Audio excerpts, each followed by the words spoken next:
I'm Okay, back. Here I am. we back. Yeah, I always hate that algorithm Instagram has with that hour crap. Yeah. You know, my interviews tend to go longer. I gotta tell them stop putting the limit. When I come on, stop putting the limit.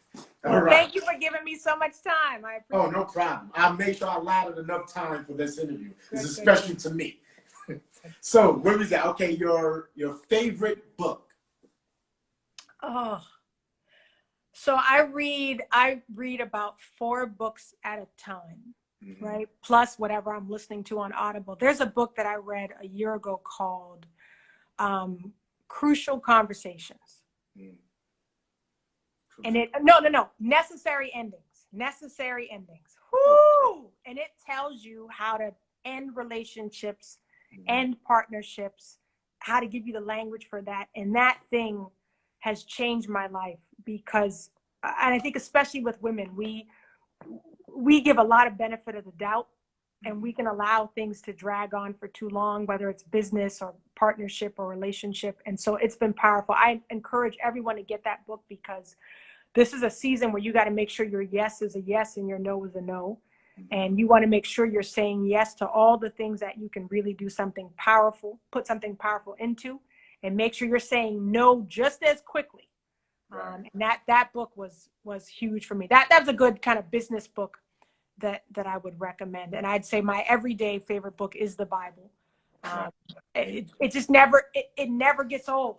No matter what season of life I'm in, I can read the same passages over and over, and it's brand new depending on the season. So that book for me is a compass. It's a guiding light for me, and there's not a day that goes by that I'm not in it. Amen.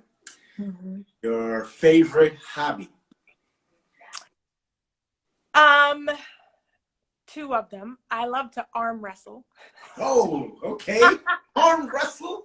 Okay, I see the pecs. I like to see little guns, little baby guns. I love to arm wrestle. But I also, I love to write as well. So I got a couple of hobbies here. I got kiddos here, so my hobbies are expanding as they are. I'm one of those deep divers, so whatever they get into, I become the expert, right? With gymnastics, I learn all the stuff. I learn the routines and everything. I'm a deep diver. So whatever it is in the moment, I'll dive into, and it'll become a favorite pretty quickly. Okay, she said, see the specs. Okay, I see you. Your favorite movie? Oh, probably The Usual Suspects, way back in the day. Oh, okay. Kevin Spacey was in that. I think that's what I'm thinking of. And then recently, it was a Quentin Tarantino movie that my husband and I loved. Inglourious Bastards. Inglourious Bastards. That was a good one. That was good stuff. Quentin Tarantino, he's a weird director. He's a weird guy, but that had some scenes. My husband and I are really into like just witty dialogue, and that had a lot of it in there. All right. Yeah. Your favorite destination? I'm easy. Anywhere where I can go by myself. I'm an extrovert, but I'm also an introvert, and I'm a loner at heart. So if I can just have time to myself to kind of breathe, I'm happy. A swanky hotel room in a nice city with good food, just drop me down anywhere. I'm good. That sounds like the perfect destination for me. I'm good. What is your favorite moment during this whole campaign? So it's bittersweet. When we launched the campaign, we thought we knew who would be our biggest fans, supporters, and followers. And we were wrong. But the happiest moment was, I felt like God said this to me. He said, you keep looking, you keep thinking this is going to be done with your people, whatever that means, whether that's Black, Christian, women. He says, I've got people for you. It's my people is what he said. And so my best moment has been, we have volunteers that might have only known us for 24 hours. Then the next day they're going hard on the streets for us. We just did a trip in the South with volunteers from New Mexico and South Carolina. These people probably knew us collectively for less than 2 or 3 days, and they dropped everything to come on the road with us because they believe so wholeheartedly in what we're doing. So the best moment is when people connect for real. And then as a campaign, we don't really call ourselves a campaign. We call ourselves a movement and a ministry. And we've been on the streets and people who are supposed to be getting their signature and we end up praying for them, right? Or we end up helping them in some way. And that tells us that we can expect victory every day. It's not just about the White House on November 3rd. It's can you create change, impact, purpose, and power in people's lives every day? And so that has been the sustaining factor. That's what's given me so much joy. Right, because sometimes always the strangers that support you the most. The strangers, when I tell you, we go, you guys are crazy. Like we had a volunteer and we were paying them for the duration of the trip. And the money dropped into his bank account. And he said, I didn't know you guys were paying us. And we're like, well, what are you doing here? He's like, I would have done this for free. And we were like 5 days in, And so to have that kind of deep dive and buy-in lets us know this is bigger than any one person. This is about what really can break out in other people. And that's been powerful. Right. All right. Yeah. What is your favorite quote? It's the one that I actually said at the beginning, which is my own. I'm going to quote my own stuff, which is, your purpose is not the thing you do. It is the thing that happens in others when you do what you do. And I stand by that because I've seen it change people's lives. People have quit their jobs over that statement. You hear me? And launched businesses and have made crucial moves in their lives over that statement. And they let us know about it. And so it's a reminder of how powerful our words can be and that they should be used only to build people up and only to create new things, never to destroy and tear down, unless you're rooting out things like injustice and rooting out things like darkness and death. Then you use your words powerfully to tear those things down. But when it comes to people, we should always be edifying them and lifting them up. Right. Amen. Last favorite question. What's your favorite piece of advice you ever received? Received. She was ready to go. She was like, yeah, because it's the one I give. It's a piece of advice that I give, but I think I'm going to say it anyway because it was given to me not by a person, but by life. As a musician, we wait around for a manager, for an agent to discover us. That's kind of the mindset. And so I say to people, don't wait around to be discovered. Discover yourself instead.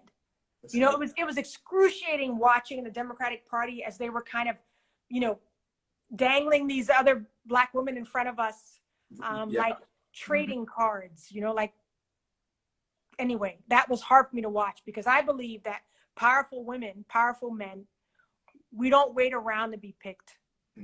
We choose ourselves instead. Right. So I dare all of you watching, when you look at this moment in our world, in our society, if you see a void that you can fill, I dare you to choose yourself. Choose yourself to fill it. Dive in. The people who will resonate with you will find you. You will find the support you need. It won't come from where you expect, but you'll find it.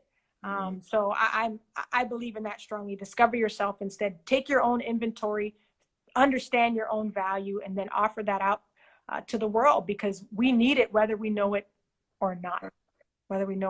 So thank you again for everything, for NoAdvisory, for having me, and again for taking the risk because I'm sure I didn't read all the comments. I'm sure they came at you. They came at you. No, I mean for the most part, a lot of people was very interested because they didn't know they only see the two candidates. So a lot of people don't do their research and don't know that there's independent people that's running for the presidency. So when I brought this about, a lot of people text me and hit me up, was like, man, I didn't know. Like, yo, she's really got valid points and policies that I can relate to that I feel that can help this country. So, I didn't get no backlash whatsoever. Good. We've had some who really got it. Listen, we have supporters who just express their excitement about a new option. And they say, man, I have people who I've known for years who just really came at me hard and really said some awful things. And so we just, our prayer is that anybody who dares to support us and associate themselves with us. We just pray blessings over your life. You know, that because of your courage and your bravery, whatever you put your hands to in this season will prosper, that whatever ground you step on, that territory is yours, and that whenever you are led to do the big, bold thing that God puts on your heart, we just pray that you have the courage to do it. And you already got me. I'll be backing you. So I'm excited to see what else breaks out in other people who are ready to do the big things that they're called to do. Right. All right. Final question, Ms. Simmons. What's the final piece of advice that you can give to anybody that's just pursuing their dreams and wanting to go out and do what they have the God-given talent to do? What's that advice you would give that individual? Jump. Just jump. Most of us are waiting around for permission or an invitation.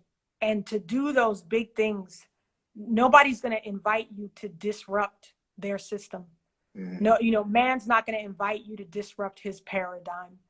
And nobody's going to give you permission to be your biggest, most impactful self. So just go ahead and give yourself permission. Go ahead and take the leap and trust that if that thing was put on your heart, that's not an accident. So a lot of us spend all our time second guessing it. Just move. I promise you, the support, the wind usually comes after you move, put a foot up in that direction. Doesn't come while you're sitting down contemplating.